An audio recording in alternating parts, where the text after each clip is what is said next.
Estudiante, debes saber que no importa cuántas veces quieres rendirte, cerrar tu libro, arrojar todo, siempre debes recordar por qué haces las cosas, por ese futuro que anhelas, por esos momentos que deseas, por todo y mucho más. Siempre tienes que seguir adelante. Te aseguro que lograrás todo lo que tú te has propuesto. Solo espero que nunca te rindas y tengas la esperanza de que tú puedes lograr todo lo que te propones. Saca tu libro y sigue estudiando, sigue aprendiendo, sigue mejorando, que yo sé que tú vas a ser grande. Recuerda esos días en los que soñabas con este momento, de prepararte para ser alguien en la vida. Con mucho cariño valora cada paso que das y nunca olvides de dónde vienes y lo que tuviste que hacer para estar aquí. Aprende a valorar los días y a dar todo de ti en cada uno de ellos. Espero que escuchar esto te motive, que saque lo mejor de ti y que te ayude a mejorar. A veces tienes que volver al pasado y recordar todo lo que has vivido. Yo sé que muchos estudiantes como tú pasan por esto, pero no te preocupes, que yo estoy aquí para ayudarte. Verás, en esta vida solo hay dos caminos, el del éxito y el de la derrota. ¿Tú sabes cuál tomar?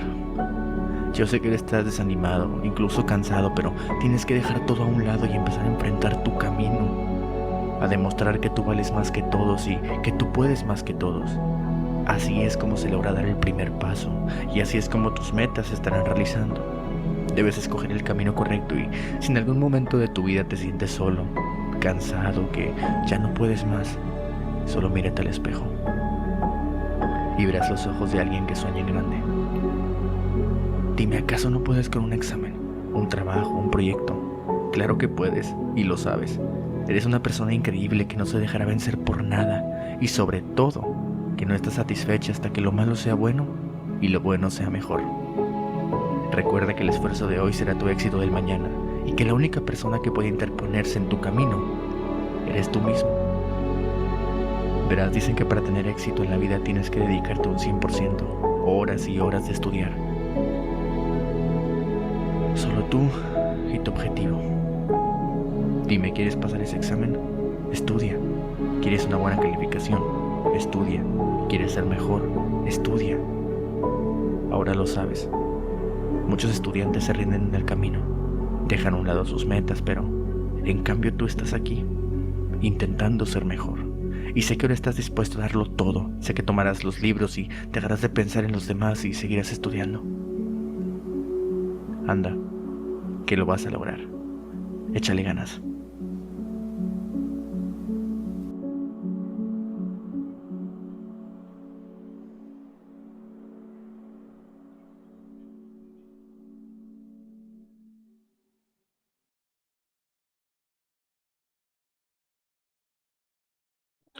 Bien, jóvenes, de esta manera iniciamos las clases, ¿no? Ya saben, con toda la fuerza, con la motivación, ¿m?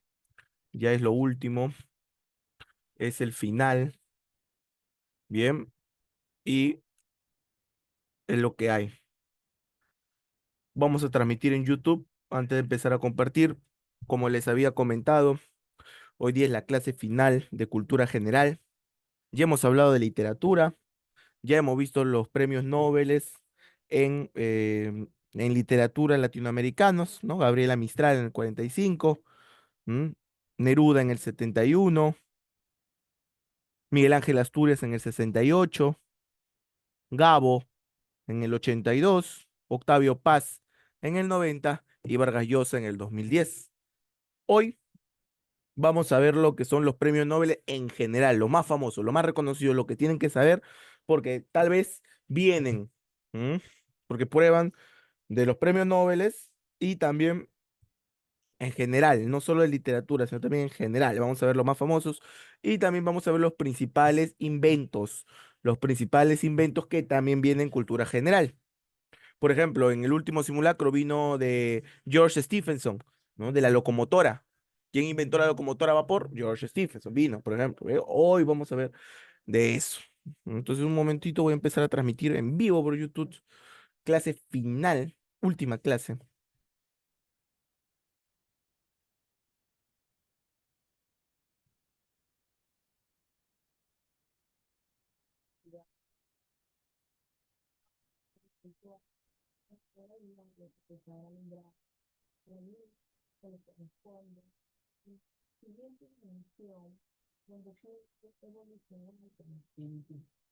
Lo pago.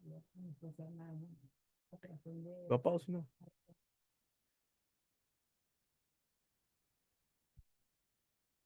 Bien. Ahora sí, estamos en vivo. Estamos en vivo en el. ¿Quién creó el himno? Ajá, también, ¿no? ¿Quién creó el himno nacional? Todos los elementos, ¿no? Todos los elementos, todos estos elementos también. ¿Mm? A ver, vamos a empezar a compartir entonces. ¿Con qué empezamos? ¿Premios Nobel o principales inventos? Yo creo que mejor con premios Nobel, ¿no? Iniciamos con los premios Nobel. Antes, ¿no? Una pequeña mención honorífica, ¿no? A estos premios Nobel vamos a hacerle una pequeña mención honorífica. Ya bien, vamos a hacerle una pequeña mención honorífica. Premio Nobel empezamos, ¿no? Ya, a ver, como para que tengan ahí mención honorífica, y esto ya lo hemos trabajado, Gabriela Mistral, Gabriela Mistral, Gabriela Mistral en 1945, ¿m? Asturias en 1967, bien, Neruda, Neruda en el 71, bien. Neruda en el 71, ¿m? García Márquez en el 82, Octavio Paz, ¿m? Octavio Paz, Premio Nobel de Literatura de los años 90. Y el último, ¿quién es? El último Premio Nobel Latinoamericano de Literatura, ¿cuál es? ¿Quién es el Mario último? Vargas Llosa. Muy bien, Mario Vargas Llosa en el año 2010. Ahí están, tenemos mención honorífica. Gabriela Mistral, chilena, ganó el Premio Nobel de Literatura en 1945. Miguel Ángel Asturias, guatemalteco, lo ganó en el 67. Pablo Neruda, chileno, lo ganó en el 71. García Márquez, colombiano, lo ganó en el 82. Octavio Paz, mexicano, lo gana en el 90. Y Mario Vargas Llosa, arequipeño, lo gana en el 2010. ¿Mm? Lo gana en el 2010. Sin embargo, también hay otras figuras que tenemos que recordar y esos son los principales premios Nobel. Bien, iniciamos entonces la clase. ¿Mm? Bien, tenemos los principales premios Nobel. ¿Mm? Eh, pero, ¿qué es el premio Nobel? ¿Cómo se origina el premio Nobel? El premio Nobel, bien, el premio Nobel se origina por el mismo, por el seudónimo, se origina en el año 1895 en Francia y se da con la intención de reconocer la importancia a nivel mundial de científicos, artistas, diplomáticos que trabajan en búsqueda de una mejor sociedad. Fueron creados por el inventor y el empresario Alfred Nobel, por eso es el premio Nobel. Alfred Nobel fue un sueco. Es por eso que en Suecia se realizan ahora los premios. Él inventa la dinamita. Alfred Nobel inventa la dinamita. Y los premios Nobel se dividen en principalmente en lo que él se desempeñaba. Todas las artes en las que él por ejemplo, la literatura, la física, la química, la medicina y la economía. Bien. ¿Mm? El Premio Nobel de la Paz, el Premio Nobel de la Paz, se cree que nace por la profunda amistad que tenía Nobel con Bertha von Stamner. Y el de economía, a pesar que haya sido una afición, Nobel no establece el Premio Nobel de Economía, sino que fue creado por el Banco Sueco en honor a ellos. Entonces, estos primeros premios fueron entregados en los años 1901. ¿Mm? Recién. ¿Mm? Estos primeros premios fueron entregados en esos años. ¿Y por qué? ¿Por qué se empieza? Alfred Nobel dejó una inmensa fortuna y él decide que con esa fortuna se realicen estos premios para homenajear a los mejores literatos, a los mejores químicos, los mejores físicos, ¿m? Los mejores médicos. Él decide así, de esta manera. ¿M? De esta manera, eh, él decide, a ver, él decide de esta manera, ¿no? Trabajar en pro de la humanidad. Entonces él decide dejar su fortuna para que se vaya premiando y se le otorgue, aparte de esta distinción, se le otorgue el dinero póstumamente. Entonces, dentro de las principales figuras de los premios Nobel tenemos a Mary Curie.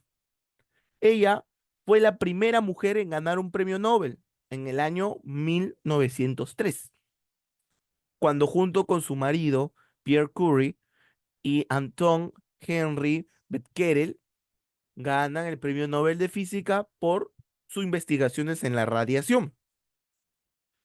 Luego, ella se convierte en la primera persona en obtener dos premios Nobel, cuando se obtiene el premio Nobel de Química en 1911 por su descubrimiento de dos elementos químicos, el radio y el polonio, ¿m? Y también su posterior investigación con lo que fue el radio. Mary Curie es una de las mujeres más representativas de la historia porque sus investigaciones, ¿m? Acerca de de la radiación, sus efectos y también su investigación con el radio hicieron que muchísimos inventos, muchísimos descubrimientos salieran a flote. ¿M? Ella es conocida como la dama tóxica. ¿M? Y es la mujer más tóxica del, es la mujer más tóxica del mundo, pero no esa toxicidad de que ustedes piensan, ¿m? Sino que ella, por su manipulación, la manipulación de ella es de Polonia, por la manipulación de este elemento químico del radio, que es muy radioactivo, de ahí viene la palabra, es muy radioactivo, emite mucha radiación. ¿M?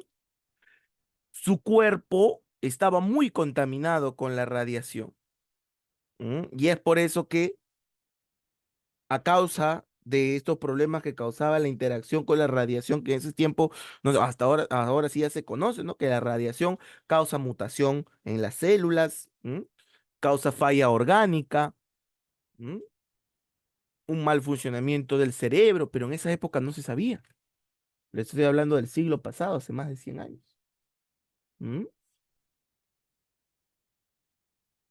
Es por eso que ahí, literal, ¿no?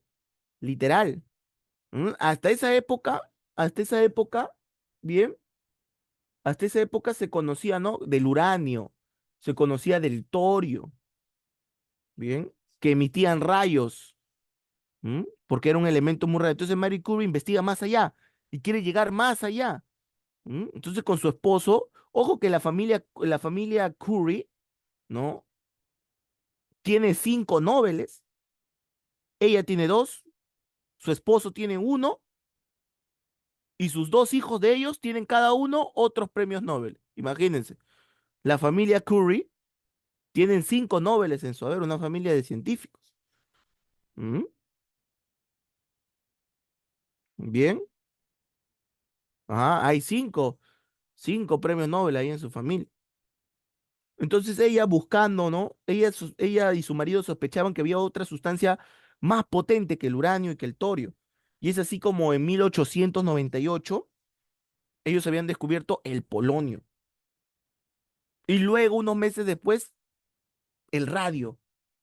Con todos estos, es que ella obtiene el premio Nobel de Física en 1903.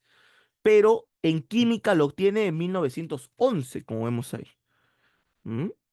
En química, en 1900. ¿Por qué? Porque ella ahora no solo descubre estos elementos, sino ahora empieza a trabajar.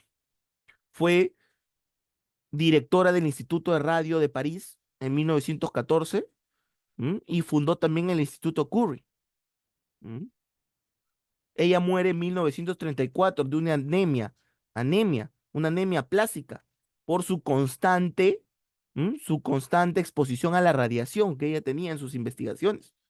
Tanto es así que la tumba de Mary Curie, está protegida. ¿Mm?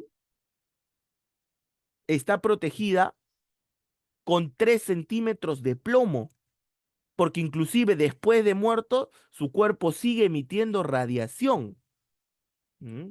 Y se estima que todavía de aquí en 200 años más, la radiación por fin se va a drenar de todo su cuerpo. Su ataúd tiene 3 centímetros de plomo en todas las direcciones. Imagínense. Ya han pasado, van a pasar casi 100 años de la muerte de Curry y sigue emanando radiación. Una mujer para la historia. Una mujer para la historia. ¿Mm? El otro resaltante premio Nobel. Curie es polaca. Nació en Varsovia, polaca, de Polonia. Me faltó poner las. Sí, sí, error. Me faltó poner las nacionalidades. Bien, me faltó poner las nacionalidades. Error. Mala mía. Martin Luther King es estadounidense. Martin Luther King estadounidense. Él va a luchar por los derechos civiles de los afroamericanos, de los negros, en Estados Unidos, para evitar el apartheid. ¿Mm? ¿Esto qué era el apartheid? Significaba que, por ejemplo, había baños para negros y había baños para blancos. Restaurantes donde estaban prohibidos entrar los negros. ¿Mm? Inclusive hay una anécdota con Muhammad Ali, el boxeador, cuando gana el campeonato mundial de box. Él quiere ir a festejarlo en un restaurante reconocido de New York y va con su medalla de campeón mundial de box. Y es expulsado del restaurante porque en el restaurante no admitían negros. ¿Mm? Es aquí que Martin Luther King en esta, entra en esta lucha por los derechos de los afrodescendientes en América. ¿Mm? Lucha, y esta lucha, ¿mm?, lo va a llevar a su muerte. Él, en 1964, gana el Premio Nobel de la Paz. ¿Mm? Es el premio Nobel más joven que ha existido, con solo 35 años. Muy conocido, muy conocidas son sus frases. Sus frases, la principal de todas, I have a dream, tengo un sueño, que lo vamos a ver más adelante, ¿no? De su discurso de tengo un sueño. ¿Mm?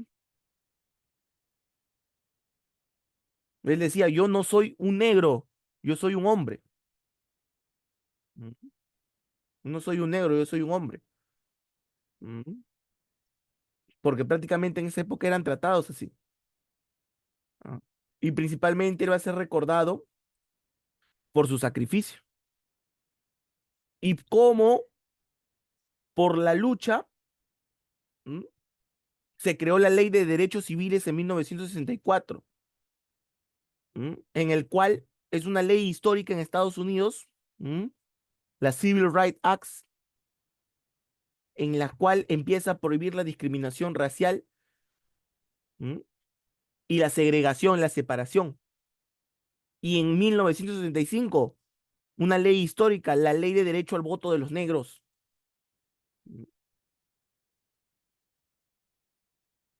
Sin embargo, Martin Luther King es asesinado. ¿Mm? Es asesinado en 1968, después de muchas marchas. Él organizaba marchas. Inclusive es muy famoso su discurso I Have a Dream. ¿Mm? Él es asesinado obviamente por todo lo que estaba causando. ¿Mm? Él se va a la zona de Tennessee para apoyar a los negros basureros que estaban en huelga, para obtener mejor salario, mejor trato. ¿Mm? Es allí donde el 4 de abril de 1968, Martin Luther King es asesinado por un blanco desde un balcón de Tennessee. ¿Mm? Él estaba realizando un meeting. Mientras estaba realizando ese meeting, es asesinado Martin Luther King. Una bala atraviesa su garganta. ¿Mm? Y el asesinato de Martin Luther King trajo muchos disturbios en más de 60 ciudades de Estados Unidos. ¿Mm? A su funeral asistieron 300.000 personas. ¿Mm? Y ¿Mm? se creó muchas asociaciones ¿Mm? En defensa de los afrodescendientes. ¿Mm?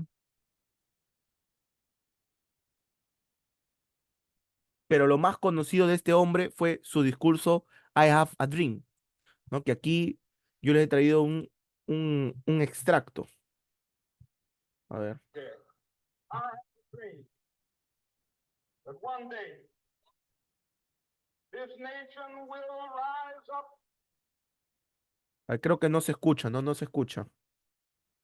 ¿Se escucha, Sí, chicos? se ¿Se escucha? escucha. ¿Ah, sí Sí, se escucha? profesor. Ay, ay, ay, disculpen, disculpen. No, pero si apago mi micro, creo que no se escucha. Si apago mi micro. Voy a poner el sonido para que se comparta con sonido. Un poco, ¿no? Ya, ya. Y ahora sí creo que va a ser. No, no, este no. La otra era. Un momento, un momento. Dificultades técnicas. Este es este. Y ahora sí. Ahora sí creo que se va a escuchar mejor. I have a dream. Sí se escucha mejor, ¿no? Chicos. Sí, profesor, se escucha bien. One day, this nation will rise up and live out the true meaning of its creed.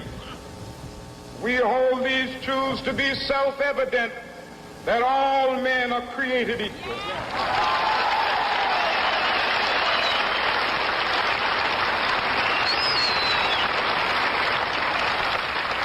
I have a dream that one day on the red hills of Georgia,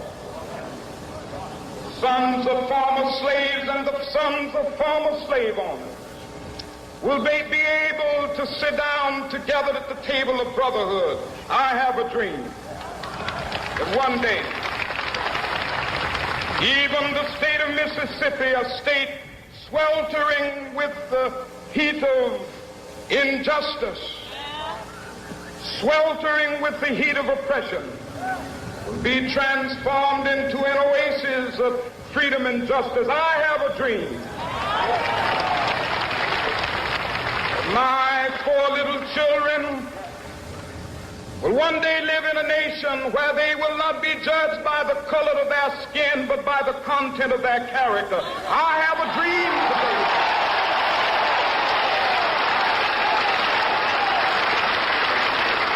I have a dream that one day, down in Alabama, with its vicious racists, with its governor having his lips dripping with the words of interposition and nullification. One day right there in Alabama, little black boys and black girls will be able to join hands with little white boys and white girls as sisters and brothers. I have a dream today.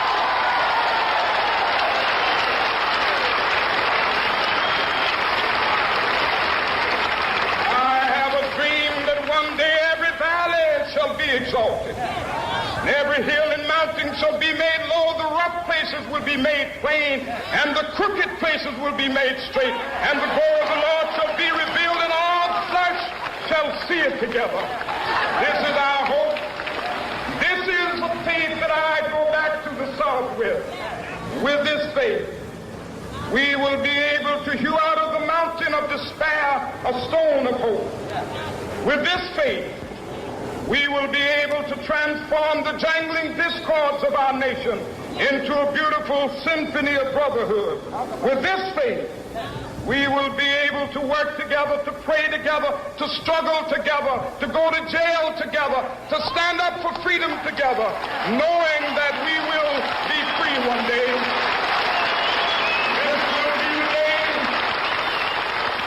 This will be the day when all of God's children will be able to sing with new meaning, my country, tears of thee. Sweet land of liberty, of thee I sing. Land where my fathers died, land of the pilgrim's pride. From every mountainside, let freedom ring. And if America is to be a great nation, this must become true. And so let freedom ring.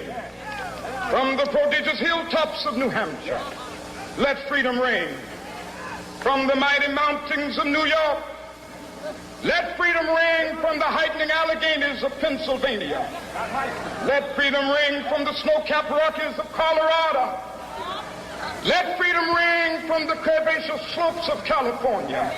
But not only that, let freedom ring from Stone Mountain of Georgia. Let freedom ring from Lookout Mountain of Tennessee. Let freedom ring from every hill and molehill of Mississippi, from every mountainside. Let freedom ring, and when it happens,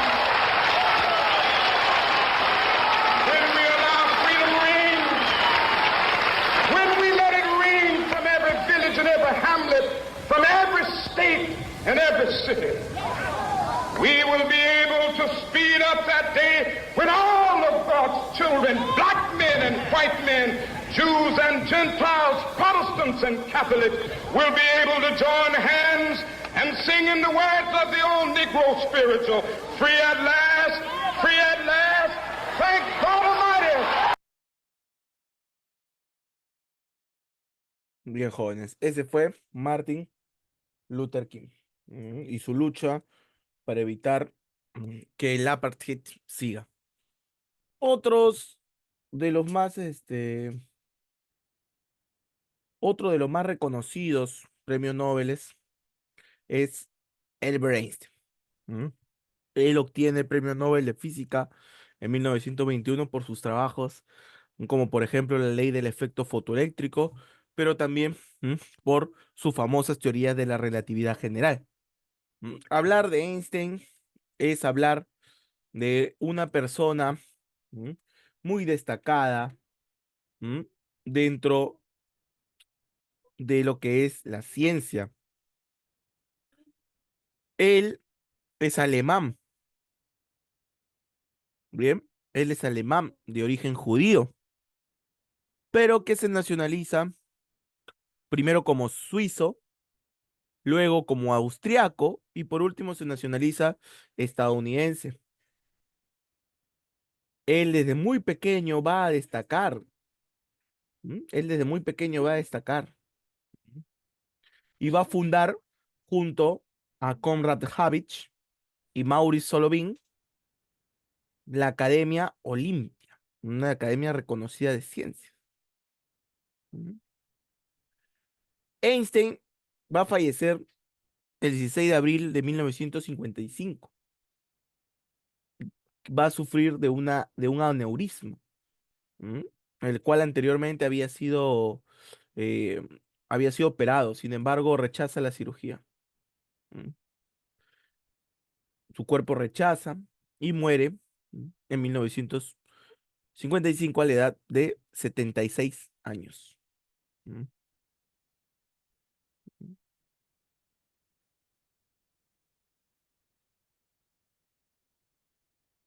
¿En qué año murió, profesor?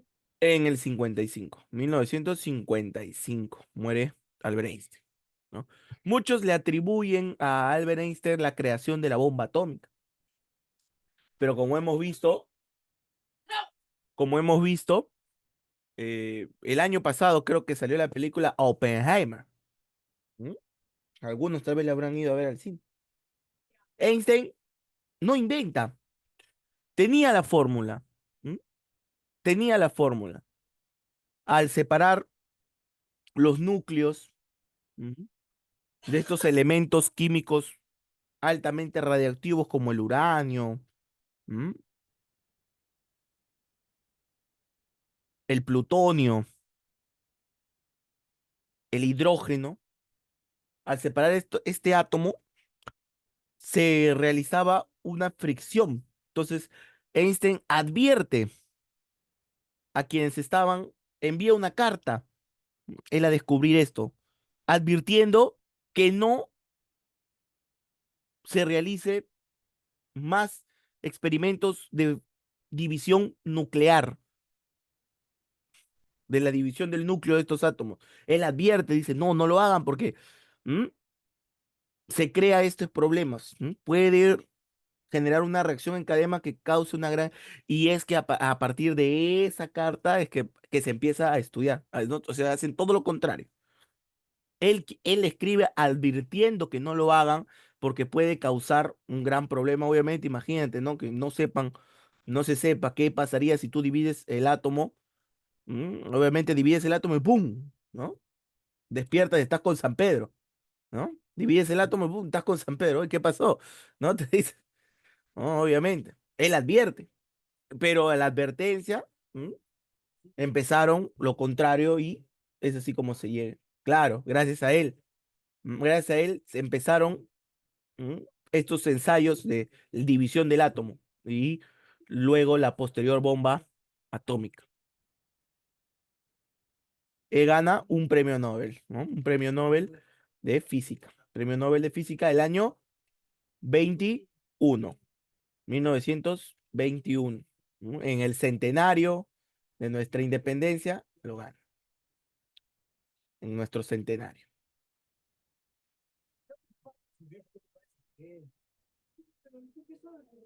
Bien, continuemos. Ahora siguen Francis Crick, James Watson y Maurice Wilkins. Estos tres científicos ganan el premio Nobel en medicina o también llamado premio Nobel de fisiología en el año 1962 por su descubrimiento del ADN, de la doble hélice de nuestro ADN. ¿Mm? Este invento se realizó 9 años antes de la premiación, o sea, en 1953. En 1953. ¿Mm? Ahora, hay una controversia porque se consideraba que Rosalind Franklin también merecía el premio Nobel porque ella había sido también ayudante de Maurice Wilkins dentro del descubrimiento. Pero ¿qué había pasado? 4 años antes, la, la química británica Rosalind Franklin había fallecido. Y como norma, los premios Nobel no se otorgaban a título póstumo. O sea, los premios Nobel no se otorgaban a fallecidos. Es por eso que le otorgaron el premio Nobel a, le entregaron el premio Nobel a Francis Crick, a James Watson y a Maurice Wilkins, nada más. No le entregaron a Rosalind Franklin porque para el momento en que ellos ganaron el Nobel, ella ya había fallecido. 4 años antes todavía había fallecido. Y esto es una regla que se ha respetado hasta ahora. No se entrega el premio Nobel a alguien ya fallecido. ¿Mm? A alguien ya si no, Vallejo ya tuviera un Nobel, ¿no? Vallejo ya tuviera un Nobel de literatura, obviamente. Arguedas ya hubiera tenido un Nobel. Chocano ya hubiera tenido un Nobel. ¿Mm? Víctor Raúl Aya de la Torre hubiera tenido un Nobel. ¿Mm? Bien. Continuamos con Jean-Paul Sartre. Jean-Paul Sartre va a ser un escritor existencialista de Francia, un escritor apegado a lo que es a la izquierda, al comunismo, al socialismo, y también va a ser muy crítico. Él gana el premio Nobel de 1964, pero rechaza, no lo quiere. Él dice que no lo necesita, ¿Mm? Imagínense. Le dan el premio Nobel de Literatura, pero él dice, no, gracias, no lo quiero. Es el primero que devuelve un premio Nobel. Fue el primero que rechazó un premio Nobel. ¿Mm? Jean-Paul Sartre. Pero aún así la Academia Sueca dijo, bueno, lo rechazó, pero no importa. Él es el ganador en el año 1964, principalmente por su corriente filosófica existencialista. Por ejemplo, el ser y la nada, o su libro El existencialismo es un humanismo. Son obras en las cuales él busca eh, ver la existencia del hombre desde un punto de vista que se asemeja al de Kierkegaard y alejándose al absurdismo de Camus, ¿no? Él y Camus, ¿no? Eran muy amigos, pero a partir de su obra El hombre rebelde, que Sartre hace una crítica y que Camus responde sorprendido, tienen una serie de dimes y diretes y hace que son el Mario Vargas Llosa y Gabriel García Márquez franceses. Los dos ganan el Nobel, ¿no? Sartre lo gana en el 64, Camus lo gana en el 59, ¿m? Igual que Márquez lo gana en el 82, Vargas Llosa lo gana en el 2010, y eran amigos y se pelean hasta su muerte, ¿no? De igual manera, ellos eran muy amigos. Eran muy amigos, Camus. Y no se metieron puñetes. No crean que el ojo lo tiene así por un puñete de Camus. No. Sino que él sufría de estrabismo, ¿no? Él sufría de estrabismo en uno de sus ojos. Jean-Paul Sartre. Profe, y muchos se estarán preguntando, profe, ¿y por qué devuelve el Nobel? Ah, él es francés. Francés. Francés. Profe, ¿y por qué devuelve el Nobel? ¿Por qué devuelve el Nobel? La respuesta la tenemos aquí en este video.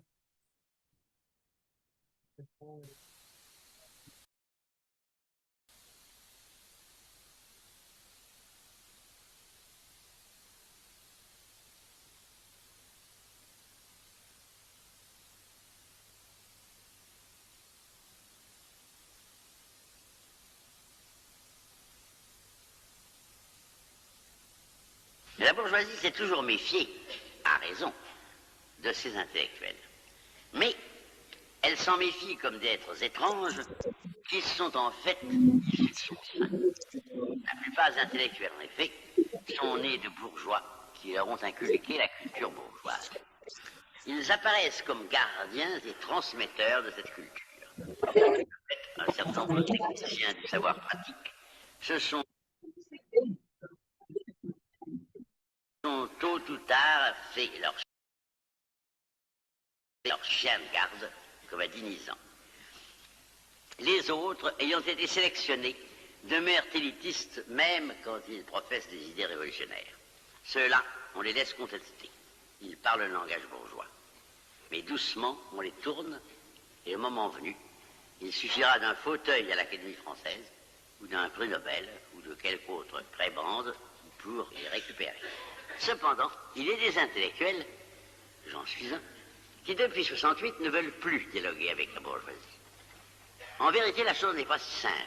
Tout intellectuel a ce que l'on appelle des intérêts idéologiques. Par quoi on entend l'ensemble de ses œuvres, s'il écrit jusqu'à ce jour. Bien que j'ai toujours contesté la bourgeoisie, mes œuvres s'adressent à elle, dans son langage, et au moins dans les plus anciennes, on y trouverait des éléments élitistes.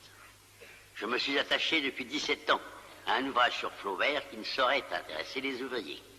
J'y suis lié, ça veut dire j'ai 67 ans, j'y travaille depuis l'âge de 50 ans et j'y rêvais auparavant.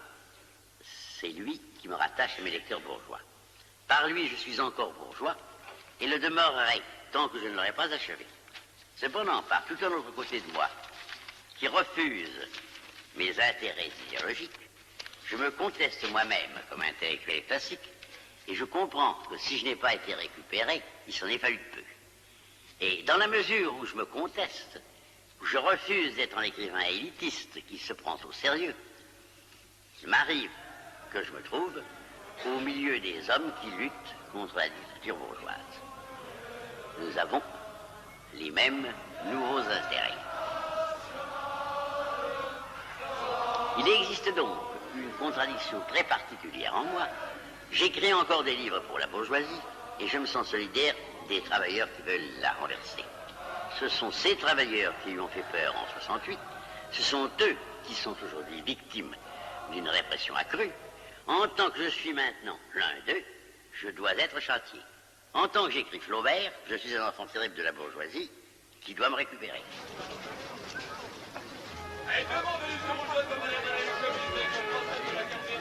Il s'agit donc de communiquer dans les sphères gouvernementales la contradiction profonde qui est en moi et qui vient tout simplement de la situation actuelle.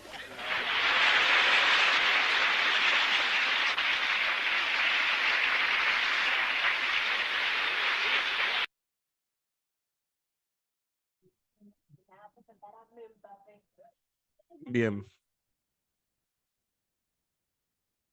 Como vemos, claramente, el motivo por el que él rechaza el Nobel es porque él considera que eso eran premios para los burgueses, para alabarse entre ellos, para los escritores elitistas. Él no, yo pertenezco al pueblo, decía. Y aunque ahora estoy aquí y estoy alejado de ellos, mi lucha sigue siendo para el pueblo. Mi pensamiento socialista sigue siendo para ir en contra de la burguesía y ayudar al pueblo a retomar sus intereses. Es por eso que él rechaza el premio Nobel. Porque él dice a los escritores que empiezan con ideas revolucionarias, que se alejan del camino burgués, intentan comprarlos con premios, con un lugar en la Academia Francesa de la Lengua, con un premio Nobel, pero yo no soy ese tipo de escritor. Él es desde el 68, yo estoy apartado completamente de todos estos ámbitos, he rechazado todos los premios y no me siento más relacionado con el obrero. Eh, Es por eso que Jean-Paul Sartre no acepta el premio Nobel de Literatura. Otro muy conocido es Sir Alexander Fleming. Él es inglés. ¿Mm? Él va a ganar el premio Nobel de Literatura junto con Ernst Chain y Sir Howard Florey por su descubrimiento de la penicilina. Va a ganar el premio Nobel de Medicina, de Fisiología. Y sus estudios en la penicilina no solo quedan ahí, sino también con sus efectos curativos. La penicilina es un antibiótico que hasta ahora lo utilizamos. Bien. Ahora, ¿cómo descubre Alexander Fleming la penicilina? Él estaba investigando diversos cultivos de bacterias y un día se va de viaje y cuando regresa se da cuenta que había dejado uno de sus muestras en la intemperie, no lo había guardado. Y se da cuenta que en el cultivo había crecido un hongo y que este hongo había eliminado completamente,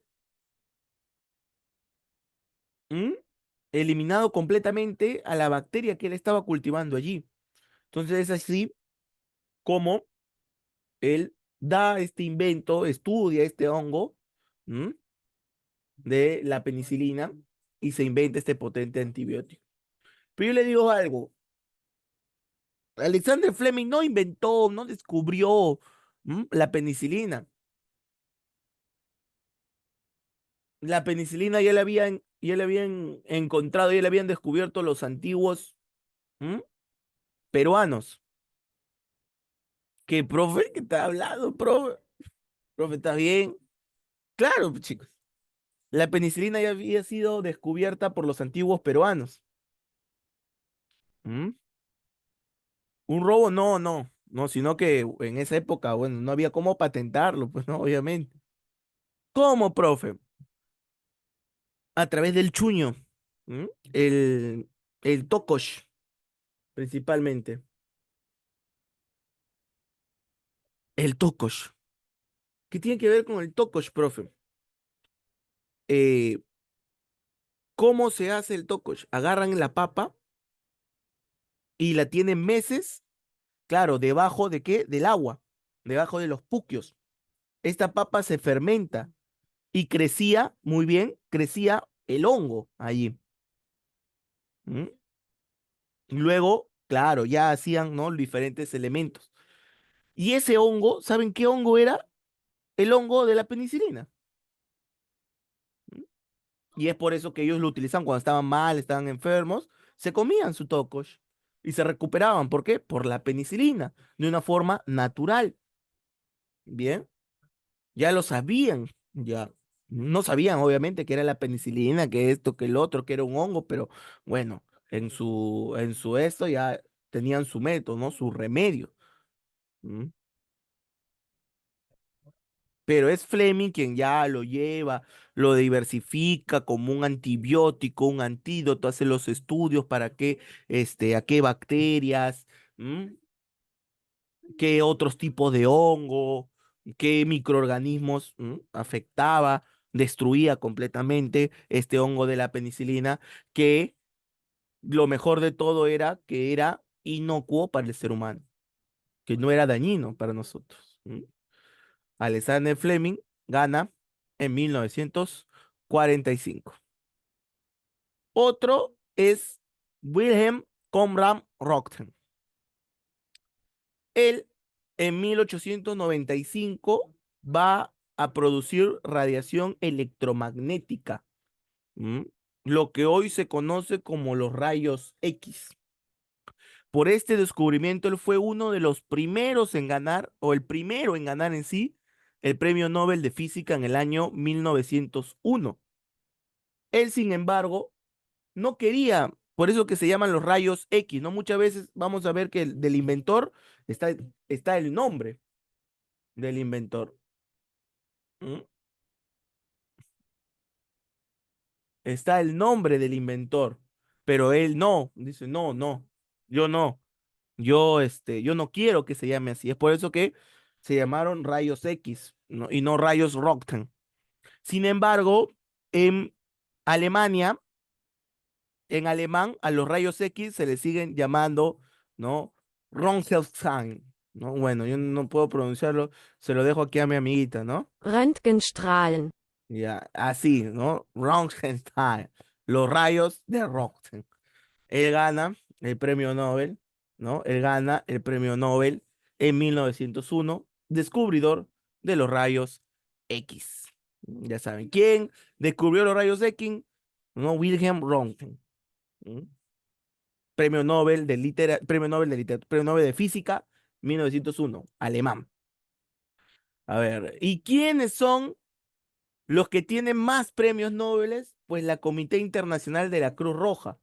La Cruz Roja, ¿no? Es como el Argentina, ¿no? El Argentina de los premios Nobel. ¿Cuántos premios Nobel tenés, guacho? Yo tengo 3, ¿no? ¿Cuántos premios Nobel tenés? Te dicen, ¿no? Ellos ganan 3 premios Nobel. Uno por su labor en la Primera Guerra Mundial, en 1917. ¿Mm? Otro por su labor en la Segunda Guerra Mundial, en 1944. Y el último lo gana, lo gana en 1963 por los 100 años de la institución. O sea, son los únicos, los premios Nobel no solo se le otorgan a personas, sino también a instituciones, como es en este caso. El Comité Internacional de la Cruz Roja tiene 3 premios Nobel en su haber, son los únicos que han ganado 3 premios Nobel. ¿Mm? El que está más cerca, ¿no? Es Mary Curie, que tiene dos. ¿Mm? El de, el de física en 1903 y el de química en 1911, ¿no? Pero la Cruz Roja tiene 3, ¿no? Así que si preguntan cuántos Nobel tenés, tú respondes, yo soy la Cruz Roja, tengo 3 Nobel, guacho. ¿Mm? Y otro muy reconocido también es Nelson Mandela, ¿no? Nelson Mandela. Nelson Mandela, al igual que Martin Luther King, ¿m? lucha, ¿m? lucha por terminar con el apartheid en Sudáfrica. En esa época, Sudáfrica de, aún era una colonia de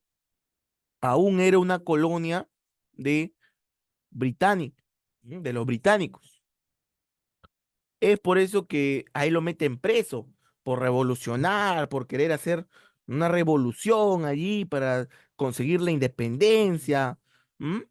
Para pasar a la democracia, para dejar el apartheid que separaba a los blancos de los negros, la segregación. Lo meten preso, la gente no, ahí es donde, donde se ocurre el famoso efecto Mandela, ¿no? Donde dicen que supuestamente mucha gente recuerda que Mandela murió en la cárcel, otros que no, ¿no? El famoso efecto Mandela. ¿M? Pero él sale de la cárcel y empieza a negociar una transición pacífica al mismo estilo de Gandhi, ¿m? Para que los británicos salgan de su país y ellos puedan ser independientes. Y lo logra. Es por eso que por ¿m? realizarlo de una manera pacífica, en 1993 recibe el Premio Nobel de la Paz. Y un año después se va a convertir en el primer presidente negro de Sudáfrica. Bien, chicos. Esa ha sido la clase de los principales premios Nobel. No olvidarse también, no olvidarse también de los premios Nobel latinoamericanos que ganaron el Premio Nobel de Literatura, ¿no? Ahí tenemos a Gabriela Mistral en el 45, Asturias en el 67, Neruda en el 71, García Márquez en el 82, Octavio Paz en el 90 y Mario Vargas Llosa 2010. Bien, esos son los principales premios Nobel. Voy a enviarle la clase. Voy a enviarle la clase.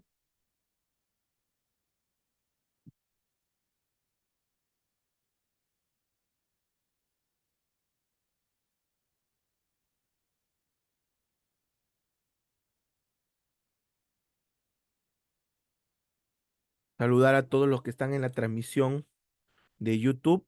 Saludar a todos. Esta es Miguel, tu cámara, Miguel. Se está viendo en la transmisión. Este, chicos, cuando se conecten, automáticamente recuerden que el, el Zoom te pone con la cámara prendida y con el audio prendido.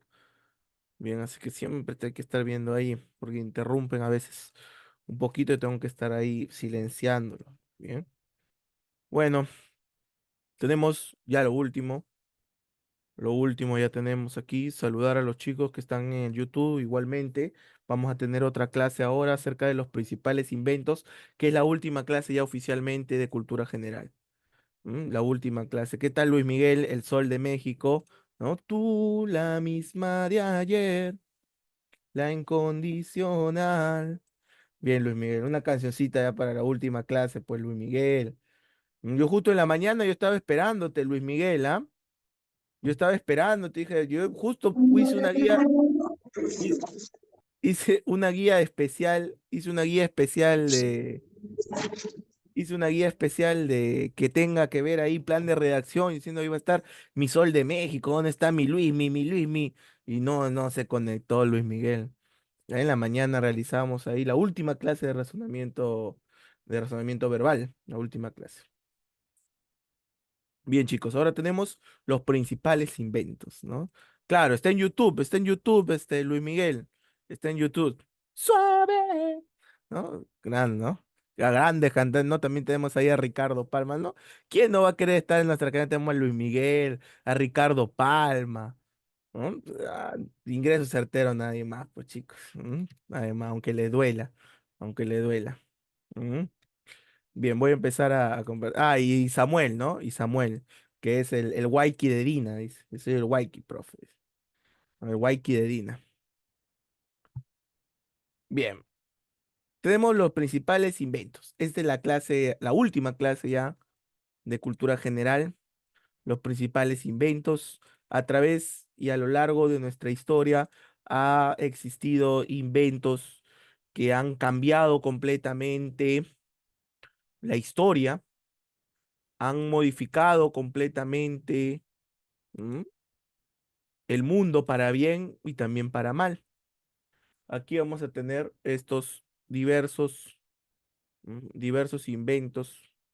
Principalmente aquí vamos a ver a los británicos, cómo los británicos transformaron el trabajo, y la vida de prácticamente todo el mundo. Trajeron mucho ruido, contaminación, trabajos repetitivos. Ese fue el precio a pagar por las máquinas, por la creación de estas máquinas que ahorraban trabajo, que hacían el transporte más fácil, más cómodo, obteníamos bienes de consumo más accesibles, ¿no? Como por ejemplo, vamos a tener allí el martillo pillón, el martillo pilón, disculpen, el martillo pilón, no, claro, la máquina de vapor, ¿m? El alumbrado público de gas, ¿m? La producción de acero, pero también vamos a ver los principales, por eso yo digo, ¿no? De todos, hay algunos que destacaron, ¿no? Primero vamos a ver los de la primera revolución industrial.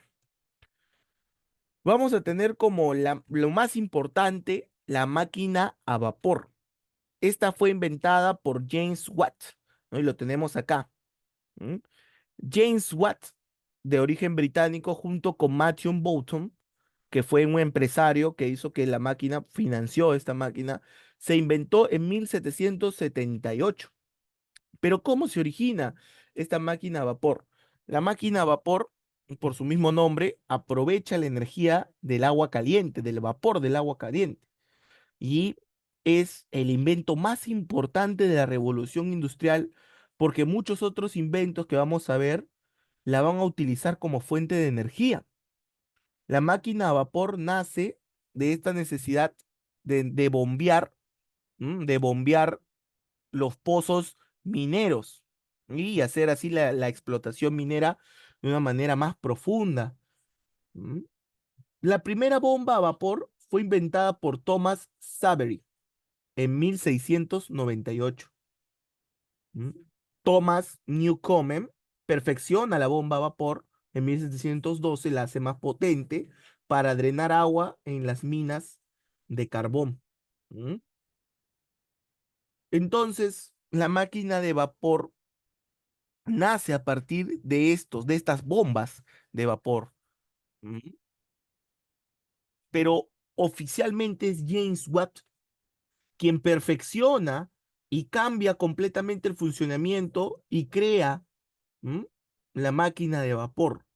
La crea, en 1778, perfeccionando de una manera que tenga un condensador independiente para aumentar enormemente la eficacia de esta máquina a vapor. La potencia estaba muy aumentada porque el vapor impulsaba el pistón que estamos viendo acá. El vapor, voy a utilizar mi pluma, mi puntero. El vapor, dado por estas bobinas, impulsaba el pistón, ¿m? Le daba una potencia al pistón para que vaya abajo, ¿m? Y no solo hacia arriba, como lo hacía antes, ¿m? Para que vaya hacia abajo y arriba. ¿M? Es una máquina de doble efecto. Y así incrementa los caballos de fuerza. El término caballos de fuerza también es un término acuñado por James Watt. Él inventa este término caballo. ¿Por qué? Porque en esa época, no se tenía un medio con el cual balancear o comprobar cuánta fuerza tenía una máquina. Así que se utilizaba netamente, este término, ¿no? Caballos de fuerza que lo acuña Watt. Esta potencia de este motor rotatorio, este motor de la máquina esta máquina a, a vapor, fue de gran ayuda. Tanto es así que para 1800 Gran Bretaña ya había contado, ya tenía dentro de su haber 2500 máquinas de vapor y la mayoría lo utilizaban en las minas, en las fábricas de algodón, en las manufacturas. ¿M? La fábrica de Watts y Boulton fabricaban 500 de estas máquinas al año, 500 de estas máquinas. ¿M? Y el vapor utilizado de esta máquina a vapor hizo un cambio total, ¿m? Hizo un cambio total porque impulsaba fuentes, bombas de agua, desagües, imprentas, trilladoras. ¿M? Entonces, cualquier trabajo que antes se tendría que empujar, jalar, levantar o presionar, se podía hacer mucho más fácil utilizando estas máquinas de vapor. Se empezaron a utilizar en trenes, en barcos, y esto hizo que se diera un auge en la industria del carbón, ¿m? Un auge en la industria del carbón. Entonces, ¿quién inicia prácticamente uno de los inventos más importantes de la revolución industrial? Fue la máquina de vapor. Luego vamos a tener el telar mecánico, inventado por el británico Edmund Carwin. ¿M?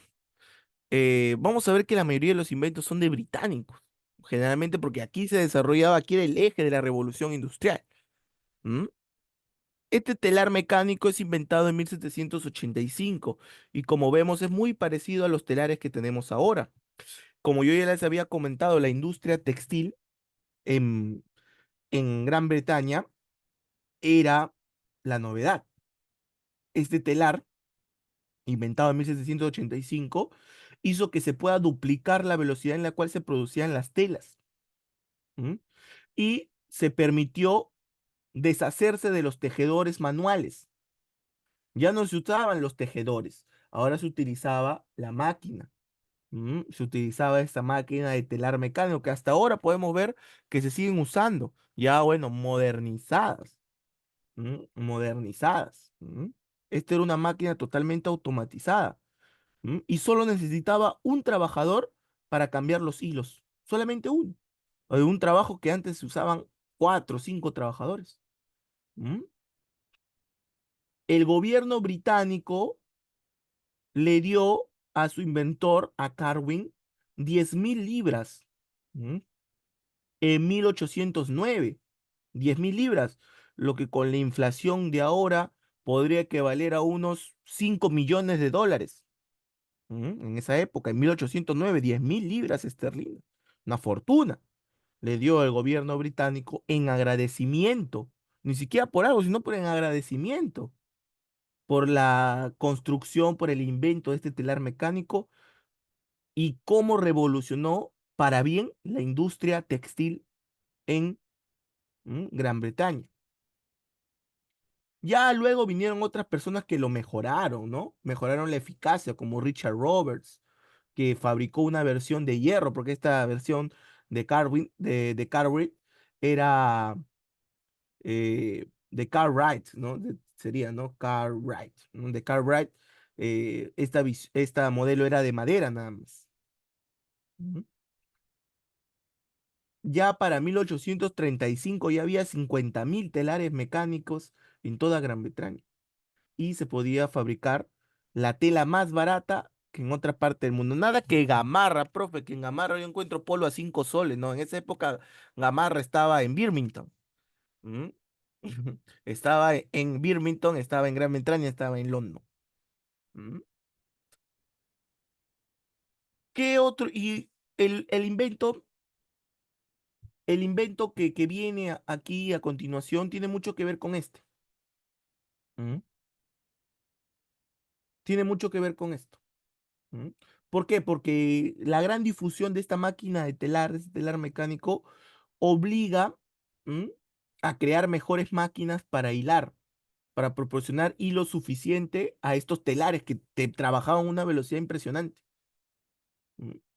Entonces que los operarios de las máquinas ya no tenían, que ya no era necesario tener conocimiento acerca del funcionamiento textil, sino que simplemente se tenían que limitar a ver que si las máquinas seguían funcionando o no. Se crearon nuevos puestos de trabajo a medida que surgían más fábricas. ¿Mm? Los productos textiles cayeron, ¿no? Cayeron sus precios. ¿Mm? Así, cayeron sus precios, ¿no? Así trabajaba Thomas Shelby, nos dice. ¿Mm? Tal vez, ¿no? De los Peaky Blinders. Tal vez, Samuel, ¿no? Trabajaba en una fábrica de telar, ¿no? Por eso su ropa tan rimbombante.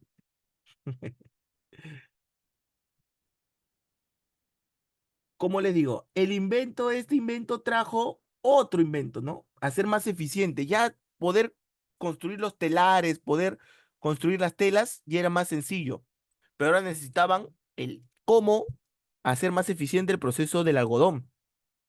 Es por eso que ¿m? Se inventa la desmotadora. Lo inventa Eli Whitney, estadounidense. La desmotadora básicamente, ¿m? Ahora que el tejido estaba mecanizado y que la velocidad era muy rápido, se necesitaba continuar para proporcionar estas máquinas, estas grandes telares, que cada vez estaban más hambrientas de algodón. Se necesitaba el algodón. ¿Cómo se recogía? Se recogía de manera manual, se limpiaba a mano, ¿no? Con los esclavos de las grandes plantaciones de Estados Unidos, en Massachusetts, en Illinois, en Missouri, ¿m? En Mississippi. Entonces, Eli Whitney va a Georgia, donde va a crear una máquina en la cual se va a acelerar la producción de algodón. Entonces, este laborioso proceso de separar las semillas de las bolas de algodón, ¿m? Se pasó con la desmotadora, o como ellos lo llamaban, cotton gin, ¿no? La máquina o el motor de algodón, que se inventa en 1794. Esta desmotadora de algodón que podemos ver aquí en un tamaño pequeño, porque obviamente era gigante esta máquina, ¿no? Esto es un tamaño a escala. ¿M? Esta desmotadora funcionaba con caballos primero. ¿M? Funcionaba con caballos, con ruedas hidráulicas, pero luego se empezó a utilizar las máquinas a vapor para hacer girar esta gran desmotadora. Entonces la máquina agarraba el algodón crudo a través de una malla de peine que podemos ver allí, con dientes giratorios y ganchos que separaban y eliminaban esas molestas semillas, y solo quedaba el algodón puro que se utilizaba para los hilos. Una sola máquina de estas que ustedes pueden ver procesaba hasta 25 kilos de algodón al día. ¿M? Entonces, a medida que se disparaba la producción de algodón, también aumentaba la cantidad de esclavos que tenían que estar recogiendo la materia prima para llevarlo a estas desmotadoras. Esta máquina tuvo tanto éxito, ¿m? Que fue copiada por diferentes propietarios en todo el mundo. Y tanto fue así que necesitaban muchos esclavos en Estados Unidos, porque ya les faltaba manos prácticamente para seguir trabajando, porque estas desmontadoras chambeaban al toque, no era como antes, que todo se hacía manual. Es por eso que trajeron muchos esclavos y la población estadounidense aumentó casi 4 millones después de la invención de esta máquina. El algodón, ¿m? El algodón se exportaba, el algodón estadounidense se exportaba a muchas partes. ¿M? Y Estados Unidos tenía el 75% Estados Unidos tenía de exportaciones de este producto. De todas las exportaciones que hacía Estados Unidos, el 75% era algodón. Tanto que así que en Gran Bretaña, en el año 1790, ¿m? Unos años antes de la creación de esta máquina desmotadora de algodón, la importación de algodón de otros países era de solo el 2,3%, pero ya para 1830, ¿m? Gran Bretaña importaba el 55% de algodón del mundo para mantener su industria textil. Las fábricas textiles británicas trabajaban este algodón que venía de Estados Unidos, ¿m? Y realizaban las ropas. ¿M? La desmotadora. Otro invento muy importante, muy importante, fue el electroimán. ¿M? El británico William Sturgeon va a trabajar a partir de los datos del francés André Mare Ampère, ¿no? Que también ¿no? Por su mismo nombre, ampere, se crean los amperios para medir la electricidad, medir la fuerza de la electricidad, ¿no? En honor a él. Y también se basa en los estudios del físico danés Hans Christian Ørsted. Y crea en 1825 el primer electroimán. Pero, profe, ¿qué es esto? ¿Mm? Nosotros podríamos pensar que no tiene mucho sentido un electroimán, pero el electroimán fue muy necesario para la creación de elementos electrónicos. Se basa en un trozo de hierro en forma de una herradura de caballo que está dentro de una bobina de cobre, como podemos observar. Y esta bobina de cobre podía transportar electricidad y con esta electricidad imantar o desimantar el hierro, esta herradura. Entonces, esta fuerza magnética que creaba este electroimán podía utilizarse para levantar objetos.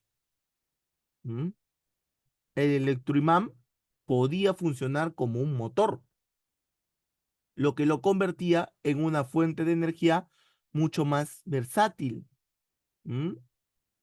Dejando atrás ya la máquina a vapor. Se empieza a usar este electroimán. Y es como ahora, ¿no? Prácticamente, por ejemplo, el electroimán está en los juguetes pequeños. ¿No ven que los juguetes pequeños tienen estos motorcitos? Estos motorcitos, que tienen dos cables para conectar ahí que pasan electricidad. ¿Cómo se produce? Se producen con el movimiento. Con este movimiento, ahí hay un electroimán que por electricidad se va imantando, desimantando, logrando crear la energía. Hasta ahora se sigue usando el electroimán. ¿Cuándo se inventó? En 1825, profe. ¿Mm? Y se va a utilizar desde el telégrafo hasta las lavadoras, inclusive. Las lavadoras tienen un electroimán ahí gigantesco que es su motor. ¿Mm? El electroimán de Stirrer, chicos. Aquí tenemos ahora la locomotora Rocket, ¿no? También llamada la locomotora Rocket, es lo que viene después de Locomotion One, que es la que crea George Stephenson. Los primeros ferrocarriles que se crearon, los primeros ferrocarriles, se realizaban en tramos cortos, en vías cortas. ¿Por qué? Porque solamente se utilizaban para transportar ¿m? El material en las minas, que de donde debía ser de las minas a donde debía ser embarcado. George Stephenson tenía una empresa en Newcastle que estaba especializada en la construcción de trenes para transportar carbón de las minas. Entonces vio a Stephenson un visionario, ¿no? Vio que los pasajeros podrían viajar del mismo modo que el carbón. Es así como él diseña esta locomotora Locomotion 1, ¿m? Locomotion 1, que tenía la potencia suficiente para tirar de vagones. Y es así como transporta los primeros pasajeros de un ferrocarril de vapor de Stockton a Darlington, en Inglaterra, en 1825, ¿no? La mayoría de los inventores, como estamos viendo, son ingleses, son de Gran Bretaña. ¿M? Su hijo, Robert Stephenson, hijo de George Stephenson, supera a su padre y él es el que crea la locomotora Rocket. ¿M? Inventada en 1829, 4 años después. Esta locomotora gana unas pruebas, un concurso organizado por el propio gobierno para ver qué máquina tiraba de vagones entre Liverpool y Manchester. ¿M? Es así como Rocket gana y se convierte en la primera locomotora potente y confiable, ¿ah? Que modificaba muchas características de su padre, ¿no? Como tenía una caldera multitubular, un tubo de explosión más grande que le daba más potencia. ¿M? Era capaz de alcanzar 48 kilómetros por hora, algo muy, muy rápido para la época, 48 kilómetros por hora, demasiado rápido. Y es así como se crea la primera línea de tren Liverpool-Manchester que trasladaba 1.200 pasajeros al día. Y es así como se revoluciona el mundo de el mundo del transporte con este padre e hijo, George Stephenson, que crea la Locomotion 1, y su hijo Robertson, que crea la locomotora rockets. ¿Mm? El telégrafo. A ver, dentro del telégrafo hay muchas disputas. ¿Mm? Ya con la invención del ferrocarril se logra intercomunicar muchos lugares de Inglaterra, ¿m? Y del mundo también. El ferrocarril, la locomoción, mejora la velocidad de los viajes y de las comunicaciones. ¿M? Antes las cartas, ¿no? Se dejaban a pie, a caballo. Ahora las cartas eran enviadas en tren. Llegaban muchísimo más rápido. Es entonces como en Gran Bretaña, en 1840, se introduce un nuevo sistema, ¿m? Postal que permitía entregas al día siguiente. ¿M? Pero ya existía un rival para esto. En 1837, ¿m? William Fothergill Cook y Charles Whipstone crean el telégrafo. Esta máquina en telégrafo no es la que estamos viendo acá, que es el telégrafo modificado por Morse, ¿m? Muchos años después. La primera máquina, ¿m? Solo tenía 20 letras y eran indicados, el mensaje era indicado por movimiento de dos agujas, ¿m? De dos agujas que hacían una palabra correcta al final. Estas agujas se movían mediante impulsos eléctricos enviados por una línea telegráfica que conectaba a las dos máquinas. Eran simplemente mensajes cortos que podían enviarse rápidamente y se utilizaron por primera vez en los ferrocarriles para comunicar a los conductores de estos y con las estaciones de tren. Se utilizaban. Eran pequeñas máquinas. ¿M? Aquí tengo una foto, la voy a enviar al chat para que ustedes se la puedan imaginar, ¿no? Esta primera máquina. ¿M? Esta primera máquina. ¿M? Era de esta manera, ¿no? Con agujita, era algo rudimentario, no es la máquina que estamos viendo aquí. Luego, ya ¿no? Este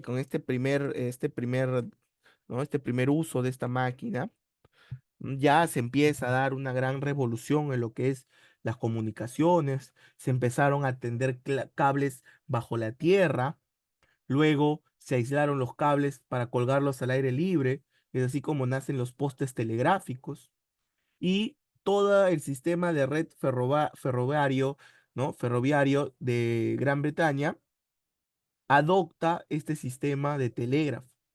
¿M? Y fue posible por fin tener una hora universal. ¿M? Por fin se pudo tener una hora universal. ¿M? Es entonces que el telégrafo hizo posible la hora del meridiano de Greenwich, lo que se conoce como GMT, ahora, ¿no? GMT. Por ejemplo, nosotros, ¿no? El GMT de Perú, ¿m? Nosotros estamos GMT -5, por ejemplo, en Perú, GMT -5. O sea, de la hora allá en la hora en Greenwich, -5, nosotros tenemos que restarle, ¿no? Y así se crea esta hora, ¿no? Que ustedes pueden ver, ¿no? Entonces ya saben qué significaba ese GMT, ¿no? La hora mundial, ¿no? Greenwich, ¿m? Greenwich, ¿m? Greenwich Mundial Time, el tiempo mundial de Greenwich, ¿m? Greenwich World Time, ¿bien? Esta información ahora se podía enviar a través de máquinas, lo que significaba que también de estas máquinas telégrafas, lo que significaba que también que las noticias se difundían mucho más rápido. ¿M? Esto ayudó mucho a la policía, que podían alertar, ¿no? De actividades delictivas, atrapar delincuentes, pero era muy limitado los mensajes, era muy limitado. ¿M? Y es ahí que aparece Samuel Morse en Estados Unidos, que con la ayuda de Alfred Bell puso en marcha su código Morse en 1844. Con este código Morse y la posterior modificación del telégrafo, ¿m? Podían enviar mensajes larguísimos, solamente con diferentes toques en el telégrafo que simbolizaban las letras. Este código Morse, ¿m? Se probó por primera vez Se probó por primera vez cuando se tiende el primer cable telegráfico transatlántico en 1866, ¿m? Que unía América con Europa. ¿M? Y es ahí donde empieza a utilizarse el código Morse hasta ahora. Lo inventan, profe, ¿cómo se usaba? Ah, eran señales electrónicas que llegaban con sonidos. ¿M? Eran señales electrónicas, o sea, tocabas un botoncito y sonaba pip, pip, pip, pip, pip. Entonces, eh, por la cadencia de los sonidos, por ejemplo, en el código Morse, por ejemplo, en el código Morse, claro, pues ese es el código Morse, es lo mismo. El código Morse se usaba para comunicarse de a través del telégrafo, ¿no? Por ejemplo, si había un golpe, un pitido, y de ahí un pitido largo, ¿no? Pip, pip, era A, ¿no? Si es pip, pip, pip, pip, pip, B, ¿no? Y así, constantemente, ¿no? Entonces escuchaban y iban ya A, B, C, ¿no? Y así ya iban poniendo los mensajes y ahora tenían mensajes ilimitados. ¿M? Ya no estaban predispuestos a las 20 letras nomás que tenía el primer telégrafo, como les he enviado ahí en el chat, no, sino que ¿no? Claro, ajá, algo así como ha enviado Alex ahí, ¿no? Algo así. ¿M? ¿Qué significará? No lo sé, la verdad, ¿no? Creo que significa Wu, Wu creo que significa. Wu, ¿ves? Claro, algo así llegaba, ¿no? Y ya lo convertimos, ¿no? Y es Wu. ¿M? ¿Ven? Algo así era. Ah, le faltó la U, ¿no? Para hacer el Wu, el Wu sería puntito, puntito, rayita, ¿no? Punto, raya, raya, puntito, puntito, rayita, ¿no? Y ahí recién haríamos el U. El sábado se ingresa, puse en código Morse. Ah, ¿sí? Ah, no, no sabía, no sabía, no sabía. Bueno, ya luego salieron, ¿no? Nuevas palabras, nuevas formas, ¿no? Pero generalmente es Morse quien revoluciona este mundo de las comunicaciones, ¿no? Deiner, no sé qué ha puesto Deiner. Deiner, por si acaso, la tuya, Deiner, por si acaso. No sé, yo no sé, no puedo confiarme, no puedo confiarme, no puedo confiarme. No, no quiero. Ah, 2021, 2022, dice. Yo te pongo una mejor fecha. Yo te pongo una mejor fecha, Josué. Yo sé que de esa fecha nunca, nunca te vas a olvidar, ¿no? Yo sé que de esa fecha nunca te vas a olvidar. ¿M? ¿Por qué? Porque un 28 de noviembre del año 2020 no estuvieron a la altura, no estuvieron a la altura. Amigos de Gol Perú, no estuvieron a la altura. ¿M? Nada más voy a decir. Nada más voy a decir. Ese es tu terror, esa es tu pesadilla, ¿no? Todas las noches te levantas con esa fecha. ¿No? Ya no te quiero hablar, ¿no? del año pasado, porque el año pasado ha sido una diversión, ¿no? Ha sido una diversión. A los 2 minutos ya estaba frío, no sabías qué hacer, te arrancaste los pelos, estabas botando espuma ya a los 2 minutos. ¿M? Ya apagaste la luz luego, ya, eso no, eso ya no. Yo solamente te voy a hacer recordar, es tu cuco para toda la vida, es tu cuco. ¿No? Ojo, Josué, que tienes que ingresar sí o sí, yo sé, porque si no ingresas, no puedes ir al TAS, ¿ah? El TAS no te va a hacer ingresar, por si acaso. Ah, tienes que ingresar, tienes que aprobar el examen, porque si no, no puedes ir a reclamar al TAS, ¿no? Lo digo nomás, porque a veces están acostumbrados ya a reclamar al TAS. Bien, seguimos. Tenemos la segunda revolución industrial. ¿M? El examen es, hoy día es jueves, yo soy, hoy día es jueves. El examen es sábado. Ah, mañana hay virtual, creo, ¿no? Mañana hay virtual o no, o es el mismo día. ¿El virtual es el mismo día o... Mm. Ah, ya, ya, ya, ya. Ah, ya, ya. Ahí entendí, entendí. Todos, pues todos vamos a postular, ¿no? Todos vamos a postular. No creo que estén aquí para perder el tiempo. A la lema. A ver.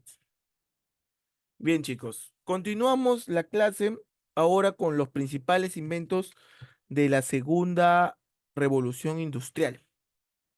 ¿Mm? Tenemos con el teléfono. Hay una controversia acerca del teléfono porque oficialmente quien registra la invención es Alexander Graham Bell, ¿eh? El británico Alexander Graham Bell en 1976, en 1876, ¿m? Inscribe su patente del teléfono. Pero ya hace muchos años, en 1954, Antonio Meucci había inventado el teletrófono, y había registrado su patente del teletrófono. Pero como no tenía los $10 que costaba mantener el pago de la patente, perdió la patente y Alexander Graham inscribe su propia patente bajo el nombre del teléfono. Pero luego de muchos años se le está recobrando la importancia a Antonio Meucci, que lo tenemos aquí, el italiano Antonio Meucci. ¿Por qué? Porque él no lo inventa de una manera en la cual quiere aprovecharse o quiere hacerse rico con el invento, sino que él quiere encontrar una forma en la cual comunicarse con su esposa que estaba enferma. Entonces su esposa estaba enferma, estaba en una habitación apartada, su esposa, entonces él quería comunicarse sin tener que ir hacia la habitación. Entonces es así que él inventa este teletrófono, como él llama, ¿m? Y que lo usa y lo implementa en su negocio, en su empresa, en sus oficinas. Como yo le digo, él sí registra su invento, sin embargo, después de muchos años, no puede mantener la patente porque cayó en la quiebra y no tenía los $10 necesarios para mantener la patente ahí. Es así como Alexander Graham Bell, que lo vemos acá, ¿m? Patenta ya el teléfono tal y como lo conocemos, ¿no? Entonces, ¿quién es el inventor oficial? Alexander Graham Bell, tal y como nos ha preguntado Sencico con anterioridad, ¿no? Sencico con anterioridad nos ha preguntado quién inventó el teléfono. Alexander Graham Bell, británico, año 1876. 1876. Seguimos ahora con el motor de combustión interna. Este motor de combustión interna lo inventa Nikolaus August Otto, alemán. Lo inventa en 1876. Y este fue uno de los inventos eh, más preciados de esta época, el motor Otto. Pues fue un motor de 4 tiempos, que se le llamaba el ciclo Otto. Es el primer motor de combustión interna. ¿Por qué se le llama, mm? ¿Por qué se le llama motor de combustión interna? ¿Mm? Porque dentro de este motor hay un combustible que se enciende y así, la energía que produce esta combustión, este calor, hace que trabaje el interior del motor, los engranajes del motor, tal como estamos viendo aquí, tal como estamos viendo aquí. ¿m? Este calor de combustión que se originaba acá, por acá tenía su escape, y es lo mismo que tenemos hasta ahora, ¿no? Simplemente que ahora el motor simplemente se ha modernizado, pero si vemos, ¿m? el motor que tienen los autos de ahora no ha cambiado casi nada en este funcionamiento. ¿m? Por ahí había visto que el trabajo ahora de los ingenieros es cómo hacer, porque de la energía que produce el motor, el 70% de la energía que produce el motor es utilizado para evitar que el motor se funda, para mantenerlo en una temperatura en la cual no se funda el motor. ¿Mm? Y el otro 30% apágalo. Y si preguntan el teletrófono, sí, el teletrófono es Meucci. ¿Mm? El otro 30% se usa para mover el auto, pero el 70% de la energía generada por un motor de cualquier carro ahora se utiliza para mantenerlo en una temperatura estable. ¿Mm? Y hasta ahora se sigue usando el motor así. Esta invención del motor Otto fue, ¿mm? fue muy impresionante para la época, a pesar de que su funcionamiento no era más complejo que el de una máquina a vapor, pero incluía tres novedosos sistemas. Primero, un sistema de válvulas con el cual controlaba el flujo de gases a través del cilindro del motor. También tenía un carburador. Este carburador permitía regular con mucha precisión la mezcla del aire y del combustible, lo que hizo utilizar combustibles líquidos como la gasolina. ¿Mm? Además, tenía un sistema eléctrico para generar chispas mediante un magneto y así poder prender. Este es el aspecto en el cual se origina de ahí las máquinas a diésel, también llamado el motor diésel de este inventor, de este inventor, por eso que se le da su nombre del motor diésel. ¿Mm? Este inventor del mismo nombre, diésel, inventa este motor de combustión que, bueno, que ya es gran famoso en los autos. Otro invento muy importante, la bombilla eléctrica. La bombilla eléctrica es inventada por Thomas Alva Edison. Y es un invento que ha revolucionado totalmente, que es algo sencillo, es una bombilla con un filamento incandescente, ¿m? Que tiene carbono y duraba 40 horas de duración. ¿M? Fue la primera bombilla, fue la primera bombilla que se puso a la venta por Thomas Alva Edison. ¿M? Sin embargo, hay muchos críticos de Edison, ¿no? Hay muchos críticos de Edison. Edison, chicos, Edison fue un gran inventor. Edison fue un gran inventor. ¿M? Y mucho se atribuye de que él es el inventor, pero prácticamente dice que no. ¿M? Thomas Alva Edison no inventó la bombilla, pero sí fue quien lo hizo famoso, quien hizo famoso este concepto de iluminación. ¿M? Mucho antes de que él patente la bombilla, desde inicios del siglo XIX, te lo hablo, ¿m? De inicios del siglo de la época de 1800, habían varios ingleses que habían hecho ya intentos por demostrar que era posible generar luz con electricidad gracias al arco voltaico. ¿Qué es el arco voltaico? Esto es lo que estamos viendo. Curvar, curvar los filamentos del cobre para crear. ¿M? Se refiere a tener dos electrodos sometidos a diferente carga y así manejarlos para provocar un calentamiento y una luz, que es muy similar a una llama.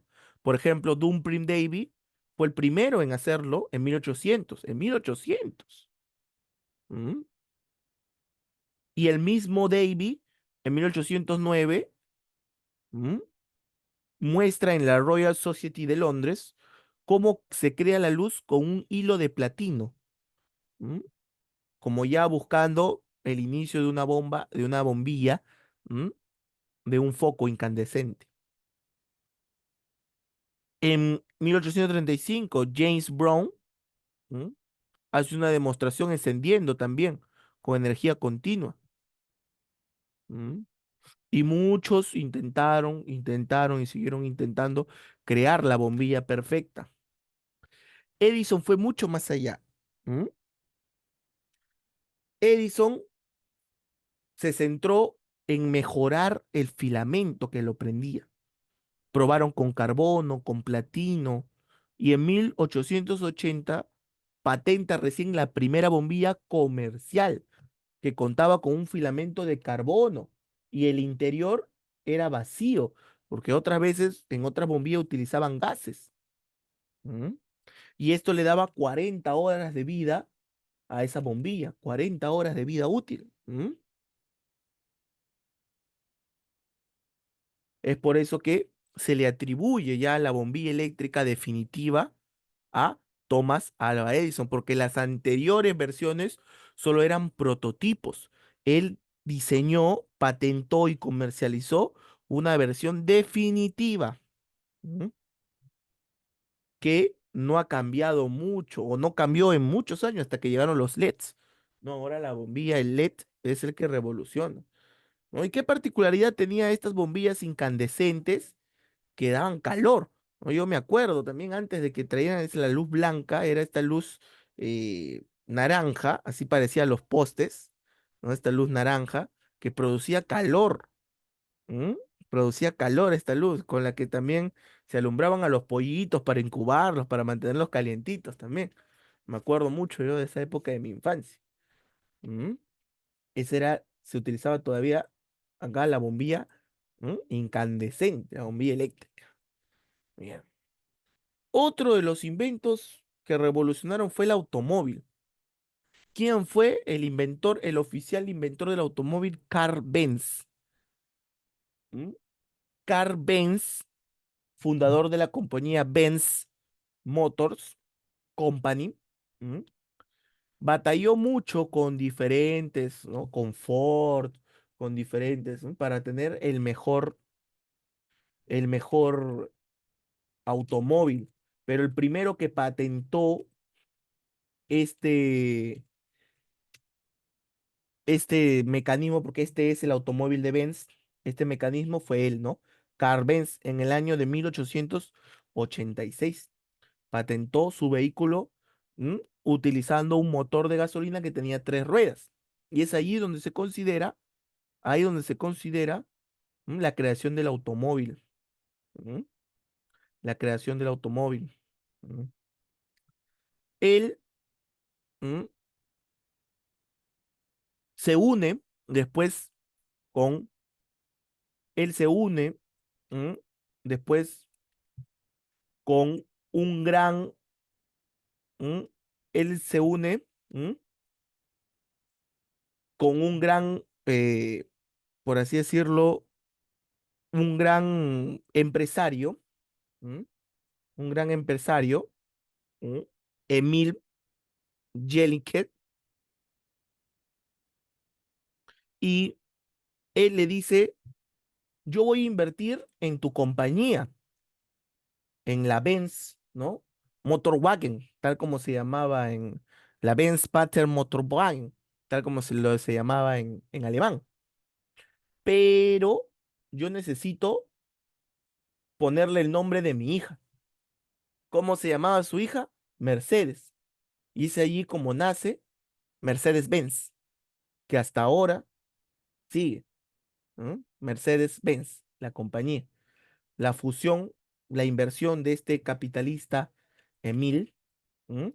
Emil Jellinek, que junto con Carl Benz fusionan, uno fusiona, ¿no? La ingeniería, el otro pone la plata y así nace Mercedes-Benz, que hasta ahora sí, Mercedes-Benz.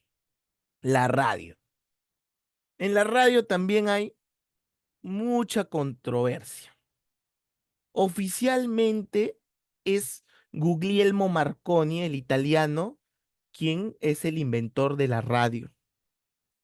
Sin embargo, ya para el año 1895, Nikola Tesla ya había hecho ¿m? Comunicaciones, comunicaciones de diferentes partes. Tesla, ¿m? que nació en el Imperio Austrohúngaro, ¿no? Por eso es la bandera, actual Croacia. Tesla, es considerado como el verdadero inventor de la radio. ¿Por qué? Porque como le digo, él ya en 1895, ¿m? ya se había comunicado, había logrado comunicarse, había logrado transmitir mensaje de voz sin necesitar hilos, tal como lo hacía el teléfono, o sin necesitar otro de una manera inalámbrica, ¿m? Sin, haciendo que el telégrafo sea inútil ya. ¿M? Sin embargo, fue Guglielmo Marconi quien en 1904 presenta la patente. ¿M?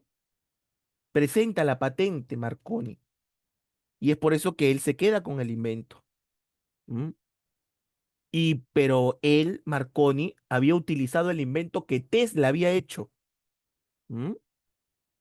Él se había basado de lo que había inventado Tesla en 1895 para en 1899 realizar la primera comunicación sin cables. Envió un mensaje desde Inglaterra a Francia, una distancia de 48 kilómetros que cruzó el Canal de la Mancha. ¿M? Luego, en 1901, amplió y realizó la primera transmisión que cruzó el Océano Atlántico desde Inglaterra hasta Estados Unidos. ¿M? Y es ahí donde ya él recién presenta la patente, ha inventado esto, la radio que logra comunicarse, y es así como se le adecua. Pero en el año 1943, la Corte Suprema de Estados Unidos reconoce a Nikola Tesla como inventor de la radio. ¿M?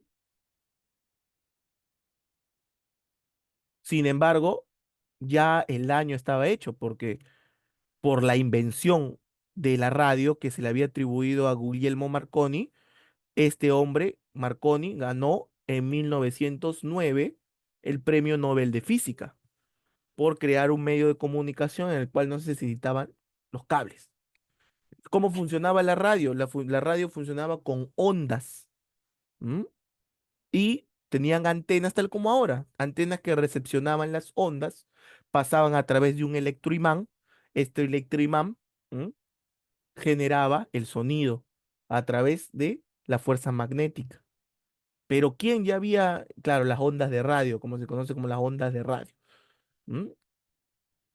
Pero ¿quién había inventado este sistema ya? Lo había inventado Nikola Tesla, sino que otra vez le robaron, otra vez le robaron. Tesla era un altruista, ¿no? Él no lo quería por ufanarse, no lo hacía por ser el mejor científico, por ganar un Nobel, no, sino que él lo hacía por un fin mayor, ¿no? Como por ejemplo cuando él quería dar electricidad gratis. Él quería que la electricidad fuera gratuita, porque con la corriente alterna que él había diseñado, o su gran famosa bobina de Tesla, se podía recuperar, se podría jalar la energía que estaba en el ambiente, los electrodos que estaban en el ambiente y generar electricidad de manera gratuita. Si Sencico pregunta quién inventó la radio, Guillermo Marconi. Guillermo Marconi, porque él tiene oficialmente el motor. Luego de años recién ratificaron a Tesla, pero eso no tiene validez. Es como un premio sentimental, ¿me entiendes? ¿Me entiendes? Es como un premio sentimental. El oficial es Marconi, igual que en el otro.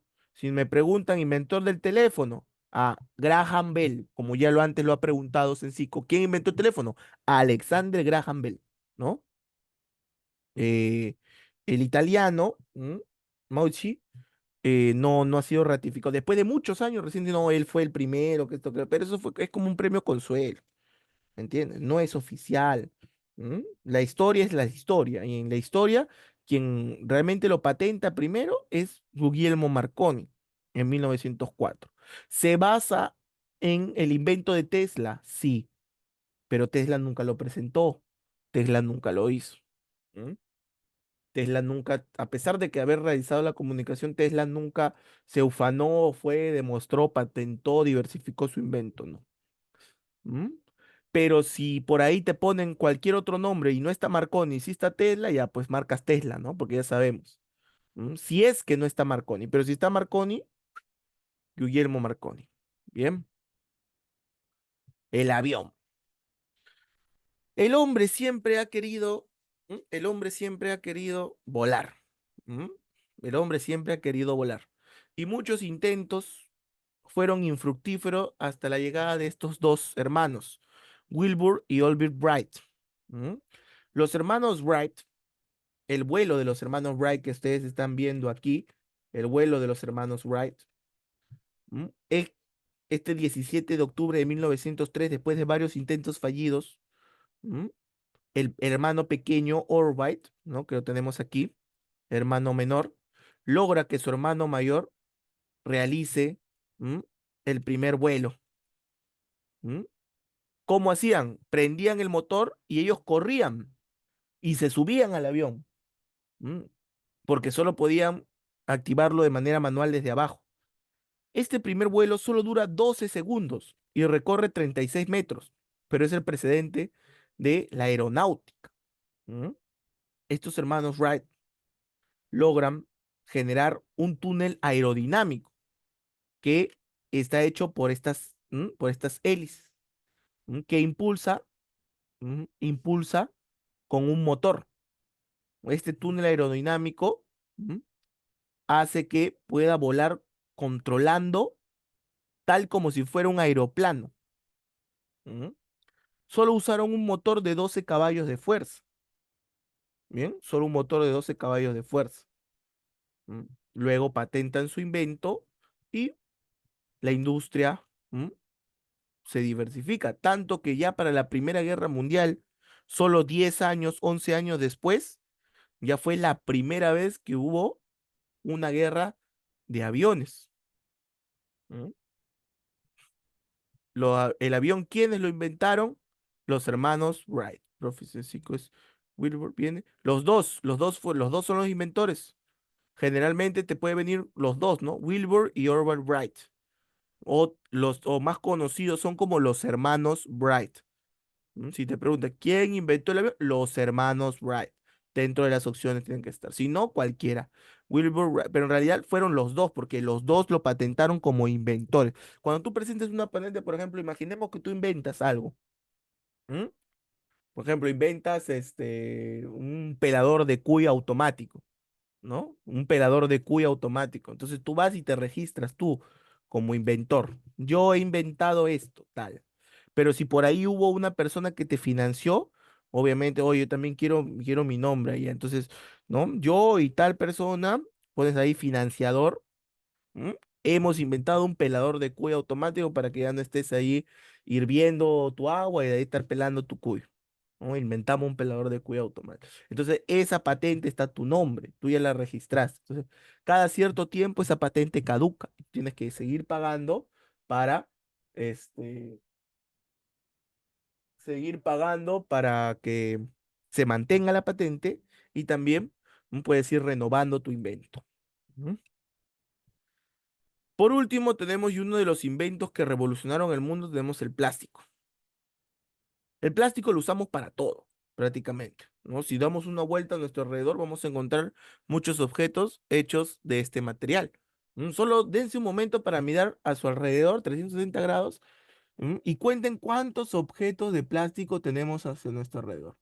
Yo, por ejemplo, mira, aquí mi teclado está hecho de plástico, mi mouse de plástico, la carcasa de mi monitor está hecho de plástico. Por aquí tengo un gancho que está hecho de plástico. ¿m? ¿m? El soporte, el soporte de mi micrófono también está hecho de aluminio, pero la mayoría prácticamente es de plástico, las uniones, los rodajes, los fijamientos, el parante. Prácticamente el plástico lo usamos en todo. El plástico lo inventa Leo Baquillan. Baquillan, disculpe. Es un belga, o sea, de Bélgica. ¿m? Él inventa, así de casualidad, ¿ah? El plástico en 1907. Él era un multimillonario. Tanto así que su hobby era la química, porque él había estudiado química y se había casado con la hija de su profesor de química. Y su hobby de él se hizo muy, muy, muy rico. Él se hizo muy rico, no como inventor, ¿ah? No como inventor, sino que él se hizo rico con una empresa. ¿m? Esta empresa, esta empresa eh, trabajaba, trabajaba mucho acerca de materiales para fotografía. Él en New York funda su compañía y creaban papel para fotografía. ¿M? Y tenía tanta plata que ya ni siquiera podía ya dejar de trabajar toda su vida. Entonces él construye un laboratorio y como él había estudiado química, su hobby era experimentar con químicos. Entonces él en julio de 1907 estuvo experimentando con fenol y formaldehído. Esta combinación, ¿m? esta combinación creó ¿m? los plásticos, creó el plástico, el primer plástico. Ya luego el proceso se modificó, se modificó. Y desde ese momento hasta ahora, ya el plástico se ha vuelto, ya lo usamos para todo, ¿no? Plástico, ya lo usamos. ¿Quién lo inventa? Leo Baquilan, de nacionalidad belga, o sea, de Bélgica. Y bien, chicos, eso ha sido todo. ¿M? Profesor, eso ha sido todo. ¿M? Conmigo finalizamos. Ya no volveremos a ver porque obviamente ustedes van a ingresar. Ya no volveremos a ver. ¿M? Ustedes van a ingresar. Yo estoy seguro de que ustedes lo van a hacer. Bien, así finalizamos. Profesor, buenas noches. Una consulta. ¿Va a haber un examen sobre los temas de hoy día o no? Como de cultura general. Ajá, lo del día. Ah, no, no, ya la semana pasada hicimos de todas las preguntas que teníamos, hicimos. Está Ok, en el YouTube, Percy. De igual manera ya, está pues. enviado en el grupo. Puede buscar, ahí está el material. Yo ya lo he enviado de preguntas de esto, sino que estábamos solamente terminando con los premios Nobel, los principales inventos, que es lo que faltaba. De igual manera voy a ver si lo encuentro, si lo encuentro por ahí lo mando, ¿no? Ahí está. Bien, chicos. Hemos finalizado con razonamiento verbal y con, hoy finalizamos con cultura general. Ahí están las fijas, ahí están las fijas, ahí están las fijas. ¿M? Ahí están las fijas, chicos. Gracias, gracias, Luis Miguel. No te preocupes. ¿M? Chicos, ya lo saben, el día sábado, concentración. No, gracias, Samuel. Ya tengo trapeador, no te preocupes. Ya tengo trapeador, no te preocupes. No es necesario regalarme ese polvo. Ya tengo ya mi trapeador. ¿M? Muchas gracias, chicos. Cuídense ustedes también. Ya saben, con la actitud siempre una mentalidad positiva. Si se logra bien, si no se logra, no es el fin del mundo. Si no se logra, no es el fin del mundo. Bien, si entran, si entran. Si entramos, le mandamos su canasta. Ahí está. Esa es la actitud. A estudiantes así me gusta. Estudiantes así me gusta. Bien, chico, entonces yo me despido. Si no se logra, le cae un sillaz en la cabeza. Sí, con mentalidad nomás, mentalidad positiva. Con mentalidad positiva todo va a salir bien. Bien, jóvenes. También me despido de los chicos de YouTube. Bien, vamos a despedir.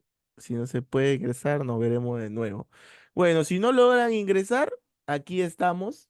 Iniciamos clase 15 de agosto. ¿Ah? Yo he tenido, antes de irnos, yo he tenido un estudiante que la luchó un año y medio estuvo preparándose.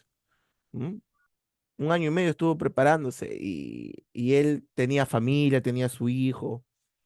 A veces me pedía permiso, profesor, no voy a poder ingresar, pero siempre que estaba, preguntaba, respondía, hacía, siempre, siempre, siempre, siempre. Y la agarró. ¿Cuándo ingresó? Ingresó en febrero, si no me equivoco. En febrero ingresó. ¿Mm? Nunca me voy a olvidar de esos ejemplos de lucha, ¿no? A pesar que seguía y la seguía y la seguía y la seguía y la consiguió. La consiguió a pesar de trabajar, a pesar de tener su hijo, a pesar de a veces pedir permiso porque tenía que quedarse trabajando toda la noche, no podía entrar a clase, etcétera. Entonces, esa es la actitud, esa es la actitud. No hay un imposible. Bien, chicos, nos vemos, nos vemos, nos vemos. Tal vez por ahí, el día del examen va a estar el profesor Pérez. El día del examen va a estar ahí el profesor Pérez, así que va a estar ahí con ustedes, acompañándolos a todos. Bien, chicos, cuídense. Los mejores éxitos para ustedes. ¿M? Y ya lo saben, concentración nada más, que ustedes pueden. No, profesor Pérez es alto, ¿ah? Profesor Pérez es alto. Ah, profesor Pérez es alto, ¿ah? Mide casi 2 metros, profesor Pérez. Mide casi 2 metros. Parece una torre, profesor Pérez. Lo van a reconocer fácilmente. Ya, chicos, cuídense, tengan buenas noches. Nos vemos para una Buenas próxima noches. oportunidad. Gracias, gracias, Jacqueline, gracias, Jacqueline. Nos vemos, nos vemos.